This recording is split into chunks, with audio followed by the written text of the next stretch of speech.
Hi everyone, welcome to part 4. Okay, my opponent has just played knight e2. So now I can play knight g5 and, start to get some pressure myself against his king. And my opponent, now down to about 2 minutes and fearing knight f3 with tempo on his queen, retreated his knight back in order to prevent it with knight g1, apparently missing that I could play knight e4 instead. And this was a satisfying move to play because it's now clear that my counterplay has been effective and my knights are certainly outplaying his bishops.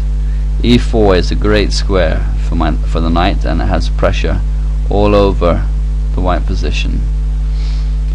And Ramon now moved his knight again with knight e2, so he's losing a few tempi here. It's not a good thing. He's aiming for the f4 square now that knight f3 isn't going to happen. So now I was starting to run low on time myself, but black's play is fairly straightforward from here. Simply bring more pieces into the attack. And this h8 rook is now not doing much, and the f-file is looking juicy, so I played rook f8, intensifying the pressure on the f2 bishop in conjunction with this knight here on e4. And for the moment there's no useful discovered attack or anything like that. If I move this knight here on f5, if I take on f2 first and then move this knight, discovering the attack on this queen. But it's good to have that pressure anyway. But he neutralized it immediately with knight f4, and this is the defensive setup that he's going for. And it is a good defensive square, and for the moment it appears the worst is over for white. I wanted to bring my other rook into the attack, as well as get my queen more involved than from on e7, so I played queen g5 in order to increase the pressure. And Fritz didn't like this, given the position as equal, where before black had started gaining a small edge. He preferred instead queen a3, intensifying the pressure on c3 in conjunction with the knight here, and threatening knight takes c3 when the exchange, as well as pressurizing a5. But who wants to bring their queen away from the attack when you're starting to get these other pieces involved? Certainly not me. So Ramon continued with bishop g1, just taking this pressure away and aiming to keep everything solid, but this is a blunder. Better was bishop e3, which threatens knight takes d5, discovering an attack on the queen, and this just manages to keep the balance and the position equal. However, I failed to capitalize fully on his blunder, bishop g1, and I played a rook cf7, just logical human move, bringing more pressure on his position. If you want to try and spot a stronger move, then stop the video now.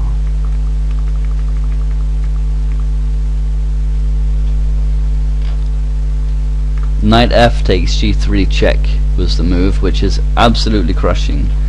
Given the squares my knights are on, sacking on g3 does make sense, and moving the bishop from f2 makes it possible, which is one of the reasons why it's a blunder. And I had seen that this sack was on, but given the time situation I couldn't find a concrete way to follow it up and make it work. And with Fritz, of course, it's easy, and white's answer is now forced h takes g3. Only other move is queen takes g3, obviously no good. And now the violent follow-up, rook takes f4, where white is toast. His best bet is bishop e2 here. If instead g takes f4, queen takes f4, and the combined power of the queen, the knight, and these connected passed pawns are just too much for white to deal with.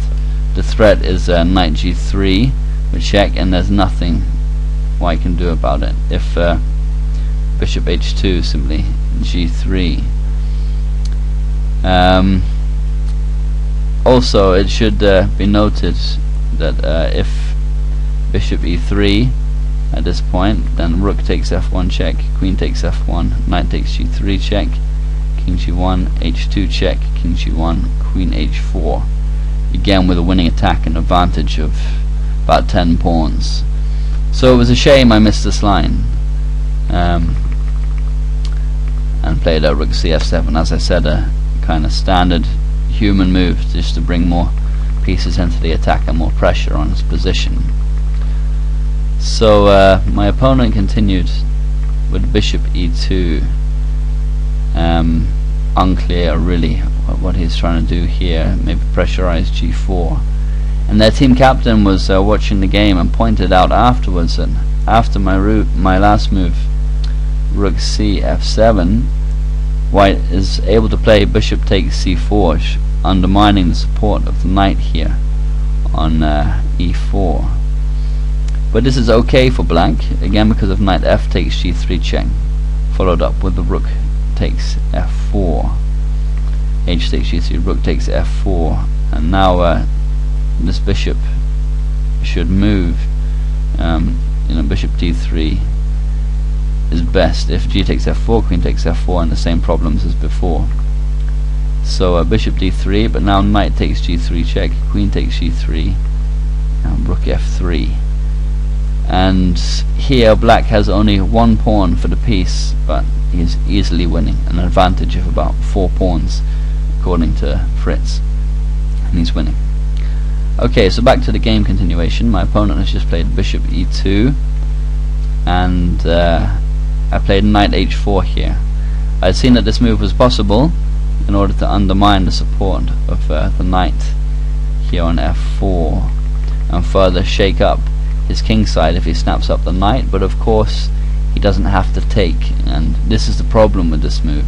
Time trouble, of course, was to blame. I knew I had something here, and knight takes g3 was again the correct move to carry out the attack, but I missed it, and he continued with bishop e3, which is another blunder, but white is lost at this point already. He had to try instead a6, but black is winning after knight f3, followed up with the rook takes f4 after the queen moves. If bishop takes f3, g takes f3, and again rook takes f4, or even f2 next, is going to be winning. So he played bishop e3, and I played knight f5. I was worried about discovered attacks on my queen, and so I played this move quickly, but I missed. I could in fact play knight g2, forking his queen and his bishop. Where best play goes queen g1. If instead knight takes g2, h takes g2, king takes g2, queen takes e3, is forcing mate. So queen g1, and now queen f5 with knight takes c3 next and a crushing attack.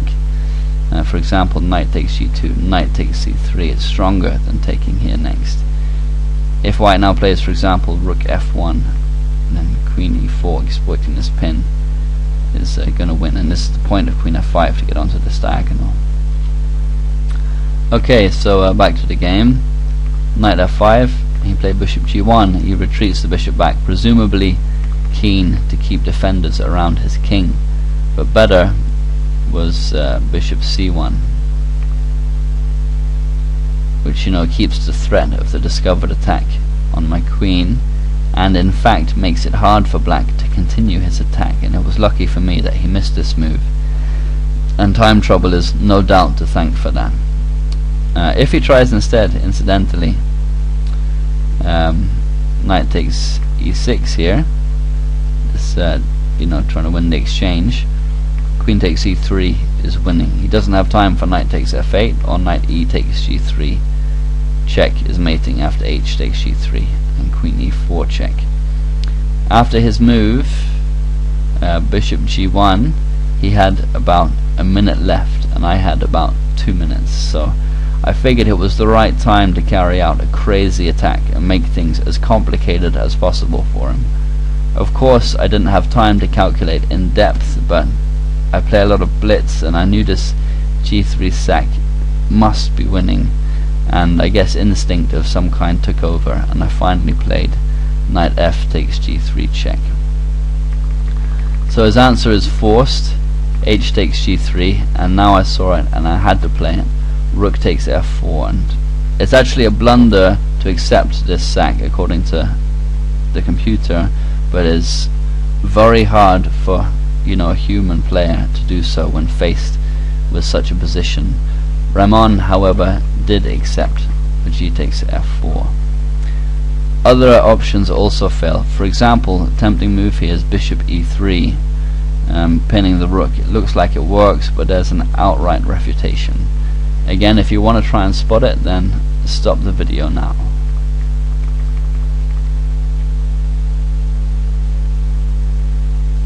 Rook f2 is the move. Very sharp and nice aesthetically. Also good is rook f1 check, bishop takes f1, rook takes f1, queen takes f1, knight takes g3, king g1, queen takes e3, and black is better, but careful play will be required to ensure the win. Rook f2 is much more direct. So rook f2 here. Bishop takes f2 is best. If instead bishop takes g5, the obvious move, the point of rook f2 is revealed. Black has interfered with the queen's defense of g3, so knight takes g3 is possible. It forces king g1. Now h2 is mate. So bishop takes f2, rook takes f2, again threatening knight takes g3, and white is hopeless. His only chance here is queen takes f2, but now of course knight takes f2 check, king h2, knight e4, and black wins easily. So g takes f4 is one Ramon played, and I played queen takes f4. I was very close to playing rook takes f4 here. My hand hovered over the rook, but I saw at the last moment bishop e3 would be problematic. After playing this move, I was suddenly very worried about queen f1, which I thought would force off material, but I then saw at the last moment knight g3 check would win the queen, to my huge relief. And white is now totally busted. The threat is knight g3 and the mating attack, and as before, there's nothing he can do to avoid giving up lots of material and getting mated. He played bishop h2 to stop knight g3 check, missing that g3 now comes with tempo, and g2 push is going to be mate if the bishop moves. And at this point I watched the seconds dwindle down on his clock, and he lost on time, but the position is gone. The computer evaluation gives black an advantage of 17 pawns, which can't be good for white. So the game ended there, and it was of course not a perfect game by either side, but for me it was the most memorable game of the season, as I managed to create something out of an entirely passive defensive position, and it always feels good when you sacrifice to create a winning attack. Here white has an extra rook in return for 2 pawns, but the connected passes for black bearing down on the white king are of course a huge attacking force. From here the game might continue. Bishop takes g3, knight takes g3 check, and if white doesn't want to give up his queen, king g1, now h2 check, king g2. If instead king takes h2, knight takes e2 check, we discovered check, sorry about that, is mating quickly. So king g2 for example, and queen f3 check, king h2, or rook h8 is going to be mate on the next move. Queen h4 is the only move. Now rook takes h4. So king g2 would be better, but now queen e4 check and king takes h2 is best. If king takes g3, rook g8 check, king h3, h1 queen, nasty little tactic, queen takes h1, queen h7 check, bishop h5, queen takes h5 is mate. So king h2, rook h8 check, king g1.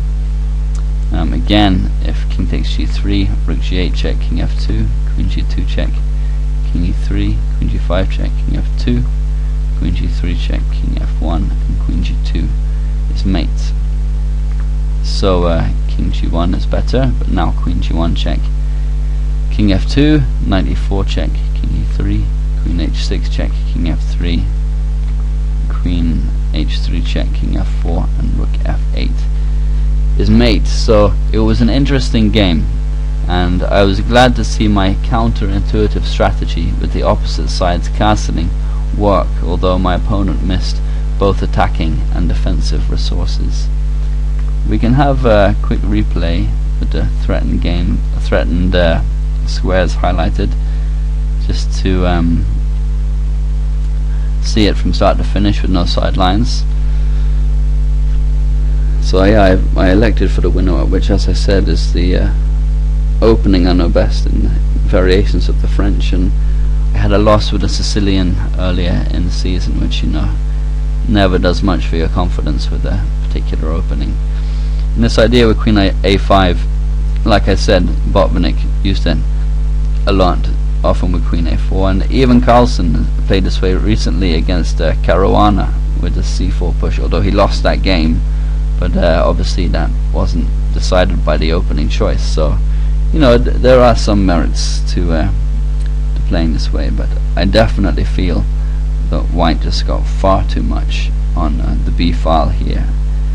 You know, even with his minor pieces out of the game, the heavy pieces can create enough threats.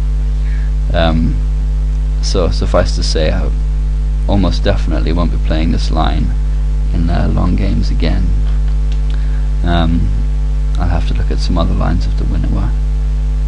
Fischer once famously denounced the winnower and said he doubts he will ever have to admit that it's a sound opening, and he said it was anti-positional, and it's hard not to agree with that sometimes when you play it a lot.